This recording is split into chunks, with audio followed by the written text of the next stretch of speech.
आज की क्लास में हम लोग सीखने वाले हैं गोल सीक के बारे में। What is goal seek in Excel.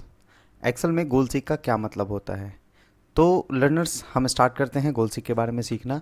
Goal seek data tab, Excel के डेटा टैब के डेटा टूल्स ग्रुप में व्हाट इफ एनालिसिस के अंदर आने वाला एक ऑप्शन है। इस ऑप्शन को हम कैसे इस्तेमाल करते हैं और किस तरीके से ये हमारी मदद करता है एक्सेल को इफेक्टिवली यूज़ करने के लिए, तो इसको आज की वीडियो में हम लोग सीखने वाले हैं। तो गोल सीक बनाने के लिए सबसे पहले हम एक लोन शीट बनाएंगे, जो कि पिछली वीडियोस में हमने आपको बता चुका है। अगर किसी ने वो वीडियो नहीं देखी है तो आप लोन शीट यानी ईएमआई कैसे निकालते हैं वो फॉर्मूला जा करके देखें। तो एक लोन शीट हम यहाँ पे क्रिएट करते हैं। दैट इज़ कार प्राइस हमने लिया 5 लाख का। देन हमने डाउन पेमेंट किया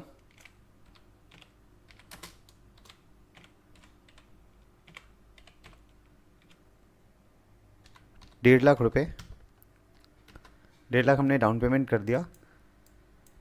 रेट हमारे पास आ गया, जो रेट ऑफ इंटरेस्ट मुझे लगने वाला है वो रेट आ गया हमारे पास 9% का। और साथ में ही हमारे पास जो टाइम आया वो टाइम आ गया हमारे पास, टाइम इन ईयर्स होगा, ईयर्स में हम लोग टाइमिंग को ले रहे हैं। तो टाइम इन ईयर्स हमारा हो गया 5 साल के लिए हम ले रहे हैं। तो हम यहाँ पे ईएमआई निकालेंगे। ईएमआई निकालने से पहले हम लोन अमाउंट निकाल लेते हैं कि कितने अमाउंट पे हमारा लोन हो रहा है। तो लोन अमाउंट को निकालने के लिए हम लोग सिंपली मैथ का कैलकुलेशन करते हैं, और वो इस तरीके से होगा is equal to car price, जितने का कार लिया हमने उसमें से जितना हमने डाउन पेमेंट कर दिया, यानी डाउन पेमेंट माइनस करेंगे।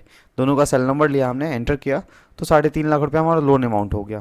तो ईएमआई कितना होगा, यानी कि मंथली ईएमआई हम कैसे काउंट करेंगे, उसके लिए हमने लास्ट क्लास में एक फॉर्मूला बताया था आपको, is equal to minus PMT, bracket open करेंगे, यहाँ पे हम रेट का सेल नंबर डालेंगे, divided by 12, because rate yearly दिया हुआ है और ईएमआई मंथली निकालना है तो उसको 12 से भाग देंगे हम लोग। फिर टाइम का सेल नंबर इंटू 12, क्योंकि ईयर में टाइम दिया हुआ है उसको मंथ में कन्वर्ट करना है, कॉमा जितना हमारा लोन अमाउंट है वो हम सेलेक्ट कर देंगे, ब्रैकेट बंद करेंगे, एंटर करेंगे। तो यहाँ पे आप देख रहे हैं कि 7,265 रुपये हमारा ईएमआई आ चुका है।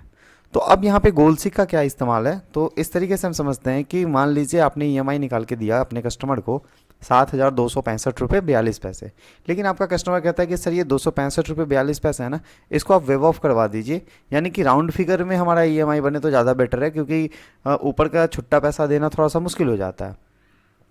तो कस्टमर को हम ठीक है, हम 265 रुपये उसको माइनस करेंगे, लेकिन उसको कहीं ना कहीं तो एडजस्ट करेंगे। एडजस्ट नहीं करेंगे तो फिर हमारा 265 रुपये हर महीने का नुकसान चला जाएगा। तो इसी एडजस्टमेंट को करने के लिए हम लोग एक ऑप्शंस होता है डेटा टैब में, जो कि व्हाट इफ एनालिसिस में आता है गोल सीक, इसका इस्तेमाल हम लोग कर सकते हैं। तो कस्टमर का कहना है कि सर इस वैल्यू को ना आप 7,000 तक सिमिट कर दो, लिमिट कर दो, फिर आप चाहे डाउन पेमेंट हमारी बढ़ा लो।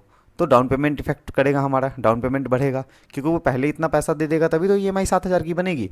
तो इसके लिए हम लोग जाएंगे व्हाट इफ एनालिसिस पे, गोल सीक पे हम क्लिक करते हैं।